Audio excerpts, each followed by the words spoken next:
Shalom, saudara yang dikasihi oleh Tuhan, sangat berbahagia pada saat ini saya masih bisa bersama dengan saudara secara khusus dalam program Figur.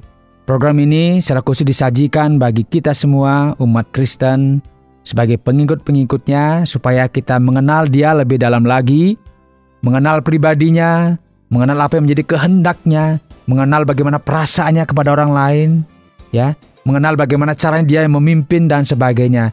Sehingga melalui program ini diharapkan kita menjadi pengikut Kristus yang bertumbuh. Kita tidak hanya mengenal Dia sebagai Sang Juru Selamat, tetapi kita mengenal Dia lebih dalam lagi, sehingga kita semakin giat dalam melayani Dia, sehingga nama Tuhan dipuji, dipermuliakan. Dari studio, saya sampaikan selamat mengikuti acara ini.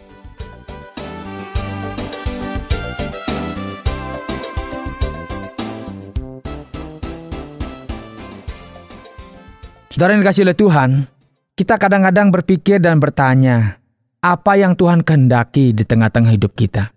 Kita kadang-kadang berjalan begitu saja, mengalir saja, tanpa pernah bertanya apa yang Tuhan kehendaki di dalam hidup kita, apa yang Yesus kehendaki di dalam kehidupan kita. Jika kita hitung-hitung sudah berapa banyak khotbah yang kita dengarkan, entahkah itu mendengarkan melalui kebaktian di gereja, persekutuan-persekutuan, atau melalui televisi, mendengarkan di radio dan juga media-media lainnya. Bukankah banyak di antara kita yang begitu bersemangat ketika mendengarkan firman Tuhan? Apalagi ya, bila cara penyampaiannya begitu mempesona, maka tidak bisa dipungkiri akan membuat seseorang berubah sekejap. Wah, seperti semangat sekali. Saudara, ada banyak sebab mengapa orang lebih suka mendengarkan daripada melakukan. Ya, kita lebih senang mendengarkan, lebih senang melihat dan mendengarkan daripada kita melakukan apa yang kita dengarkan. Yang pertama, saudara, mengapa orang lebih senang mendengarkan daripada melakukan? Mendengarkan itu hanya membutuhkan indera pendengaran. Dengar saja. Walaupun memang orang bilang mendengarkan itu membutuhkan energi yang keras juga ya. Banyak juga untuk bisa mendengarkan. Tetapi dia hanya butuh mendengarkan. Sehingga tidak dibutuhkan energi dalam mencernanya. Dengarkan saja. Takkan sambil tidur, dengarkan saja. Dan ini langkah awal memang terjadinya sebuah perubahan. Jadi mendengar tidak membutuhkan banyak energi, tetapi memang ini sesuatu yang penting. Karena kitab suci juga mencatat bahwa iman timbul dari pendengaran. Dan pendengaran akan firman Tuhan. Jadi orang tidak banyak butuh energi banyak sebenarnya. Tetapi kalau dia mendengarkan, itu sudah apa? Sudah tanda-tanda akan terjadi perubahan. Kemudian yang kedua, mengapa orang lebih suka mendengarkan daripada melakukan? Karena mendengarkan membuat seorang hanya bergulat dalam ranah pikiran, ya, dan hanya sampai pada sebuah komitmen sesaat. Pikiran, kemudian berpikiran, oh ya betul ya, wah nanti saya akan buat begini, saya akan buat begitu. Itu dalam ranah apa? Pergolakan pikiran kita saja, batin kita saja, ya. Misalnya kita mendengarkan khotbah, kasihilah sesamamu manusia. Rasanya ketika mendengarkan, kita sangat bersemangat untuk mempraktekkan. Nanti saya akan praktekkan. Namun saudara, sehabis khotbah, kemudian kita pulang, kemudian kita di jalan ketemu banyak kegiatan, banyak masalah, kita lupa dengan apa yang kita sudah dengarkan. Jadi sebenarnya demikian saudara. Dengarkan betapa banyaknya kita mendengarkan dan juga mungkin betapa banyaknya yang kita sudah baca. Tetapi kita enggan untuk mempraktekkan. Inikah yang dikehendaki Tuhan dalam hidup kita? Kita hanya menjadi pendengar, pembaca. Betapa banyaknya orang yang sudah baca sekian buku. Tapi berapa banyak dia bisa berubah dari buku itu? Berapa banyak yang sudah praktekkan? Tidak ada, saudara. Karena kita diisi semua pikirannya. Pengetahuannya banyak. Tapi prakteknya tidak ada. Dan itulah kita. Inilah fakta, saudara. Bahwa mendengarkan firman Tuhan tidak selalu menyebabkan seseorang menjadi orang yang dewasa atau menghasilkan buah dalam kehidupannya. Tidak selalu. Karena dia mendengarkan saja. Memang mendengarkan awal dari akan terjadinya perubahan. Tetapi kalau tidak mempraktekkan, maka dia hanya sampai kepada mendengar. Karena itu, saudara, kita perlu mengetahui apa yang menjadi kehendak Tuhan di tengah-tengah hidup kita. Saudara, mari lihat bersama-sama dalam kitab Lukas pasal 6 ayat 46 sampai 49. Lukas pasal 6 ayat 46 sampai dengan 49. Silakan saudara melihat, dan di bagian tersebut Tuhan Yesus dengan keras memberikan teguran kepada setiap orang dan para murid Kristus. Di dalam ayat 46 dituliskan, mengapa kamu berseru kepadaku Tuhan, padahal kamu tidak melakukan apa yang aku katakan. Mengapa kita berseru, Tuhan, Tuhan, tapi kita nggak pernah melakukan apa yang Tuhan katakan? Artinya kita hanya sampai kepada berseru, berdoa, ya, atau hanya sampai kepada mendengarkan, tetapi kita tidak pernah melakukan apa yang Dia katakan. Yesus menghendaki kita menjadi murid-murid yang melakukan apa yang Dia katakan. Bukan hanya senang mendengarkan apa yang dikatakan, tetapi melakukan apa yang dikatakan. Bahkan di bagian lainnya, untuk menegaskan betapa pentingnya seseorang untuk mendengarkan Yesus, mendengarkan Dia, dikarenakan Dia adalah tokoh sentral yang dinanti-nantikan. Dia adalah Mesias yang dinanti-nantikan.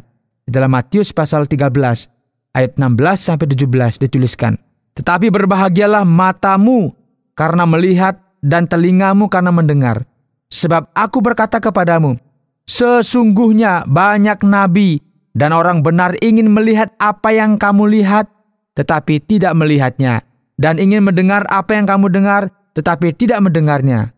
Saudara, karena begitu pentingnya perkataan Yesus, penting sekali. Banyak orang yang ingin mendengarkan sabdanya, banyak orang yang ingin mendengarkan firman-Nya, tetapi nggak dapat kesempatan.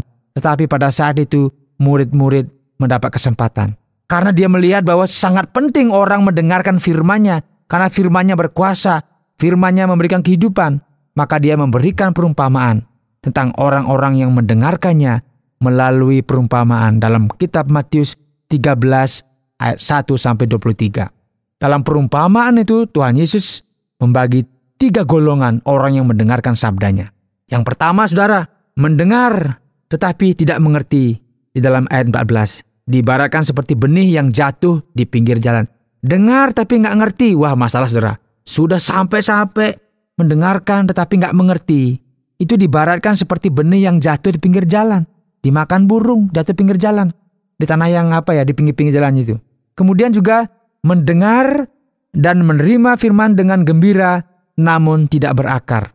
Dikatakan dalam ayat 20, benih yang ditaburkan dan jatuh di tanah yang berbatu-batu. Kita sering demikian juga dalam posisi ini. Kita mendengarkan firman Tuhan, kita membaca firman Tuhan, tetapi kekhawatiran dunia ini yang menghimpitnya sehingga kita nggak bisa berakar. Bahkan dikatakan jatuh di tanah yang berbatu-batu. Artinya berbatu-batu apa? Di dalam diri kita tuh masih banyak ada ganjalan-ganjalan, masih banyak ada persoalan-persoalan, sakit hati, dendam, dan sebagainya, yang mengakibatkan firman Tuhan tidak bisa berakar. Karena apa? Ada banyak ganjalan. Tanah yang penuh dengan berbatu-batu. Sehingga tanahnya sedikit di atasnya tumbuh tapi habis itu dia layu. Kemudian mendengarkan tetapi kekhawatiran dunia dan tipu daya kekayaan menghimpitnya. Ditaburkan di mana saudara? Di semak duri. Jadi di semak duri saudara. Jadi penuh kekhawatiran. Ya kalau nanti jadi, kalau enggak gimana. Penuh kekhawatiran, penuh kecemasan. Sehingga akibatnya apa saudara? Dia tidak bisa bertumbuh dengan baik. Tidak bisa menghasilkan buah. Kemudian ada yang mendengarkan firman, mengerti, dan menghasilkan buah. Dalam Lukas pasal 8 ayat 15 dikatakan mendengar dan menyimpan dalam hati dan menghasilkan buah ketekunan. Benih yang jatuh di tanah yang baik. Saudara yang dikasihi oleh Tuhan, dalam Lukas pasal 6 ayat 47, mendengarkan serta melakukan firman-Nya seperti orang yang membangun rumah di atas pondasi batu, menggali tanah dalam-dalam sampai menemukan batu atau tanah yang keras.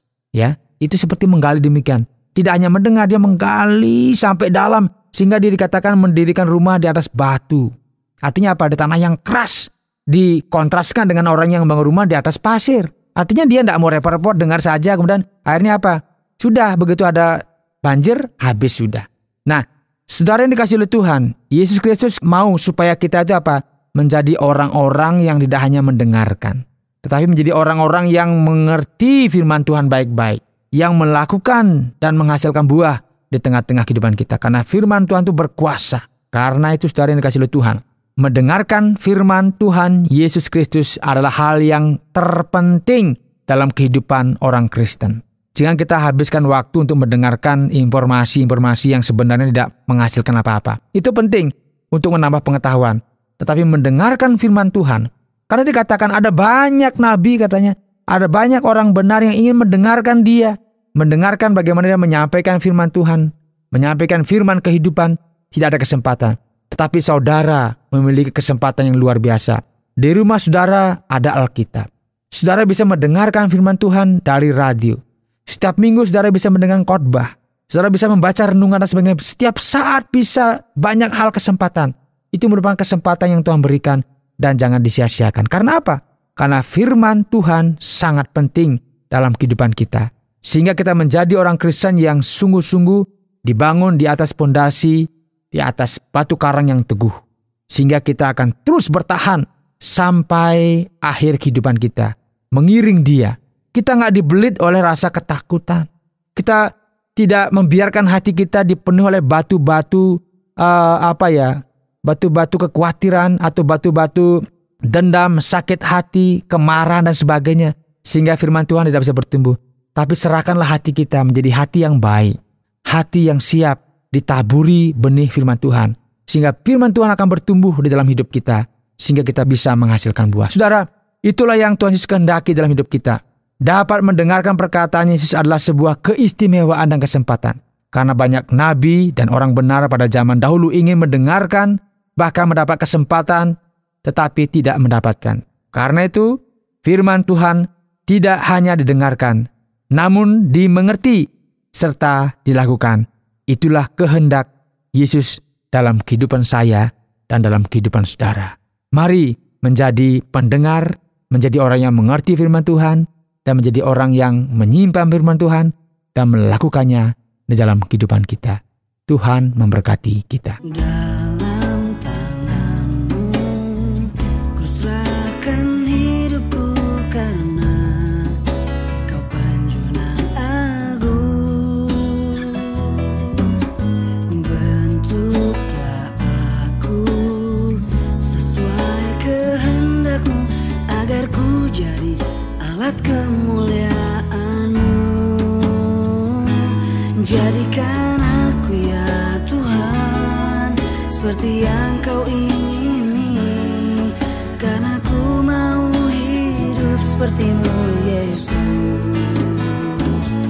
Jadilah kehendak-Mu dalam hidupku Tuhan, karena ku tahu segala rancangan-Mu indah bagiku.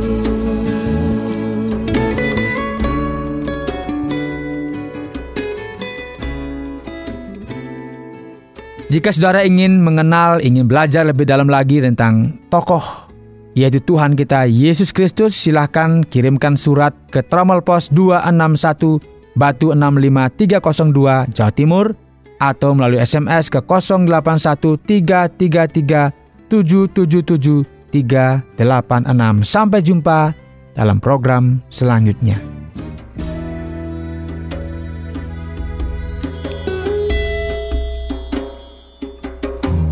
Dalam tangan-Mu ku serahkan hidupku karena Kau Panjunan Agung. Bentuklah aku sesuai kehendak-Mu agar ku jadi alat kemuliaan-Mu. Jadikan aku ya Tuhan seperti yang Kau ingini, karena ku mau hidup seperti-Mu Yesus. Jadilah kehendak-Mu dalam hidupku Tuhan, karena ku tahu. Jadikan aku ya Tuhan seperti yang Kau ingini, karena ku mau hidup seperti-Mu Yesus.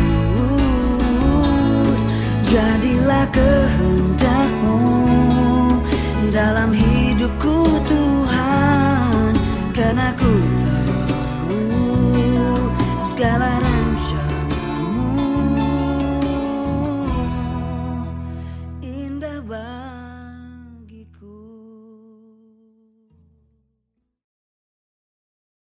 Terima kasih Anda sudah mengikuti program kami. Jika Anda diberkati, jangan lupa like, komen, dan share supaya Anda tidak ketinggalan setiap program terbaru kami. Jangan lupa juga untuk subscribe channelnya dan nyalakan loncengnya. Jika Anda ingin mendukung pelayanan kami, bisa melalui rekening kami berikut ini, atau menghubungi kami di sini.